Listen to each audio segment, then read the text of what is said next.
સુરતમાં બાળકોને શ્વાન કરડવાની વધુ એક ઘટના સામે આવી છે।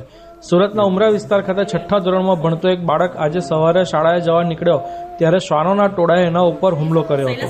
મળતી માહિતી મુજબ કિશન ગણેશભાઈ રાઠોડ નામના 11 વર્ષના બાળક પર 6 થી 7 કૂતરાઓએ હુમલો કર્યો અને આખા શરીરે બચકા ભર્યા હતા। નાના બાળકને થયેલી ઈજાઓ કમકમા ઉપજાવે એવી છે। ઈજાગ્રસ્ત બાળકને સારવાર માટે તાત્કાલિક ખાનગી હોસ્પિટલમાં ખસેડવામાં આવ્યા બાદ વધુ સારવાર અર્થે નવી સિવિલ હોસ્પિટલ ખાતે લઈ જવામાં આવી રહ્યો હતો।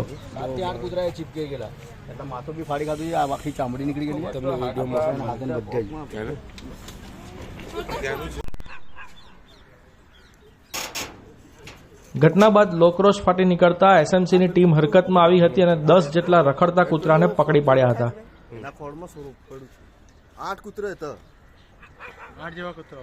સીધીખબર.com ના ઓથેન્ટિક વિડીયોઝને જોવા માટે આ વિડીયોને લાઇક કરો, શેર કરો અને ચેનલને સબસ્ક્રાઇબ કરો।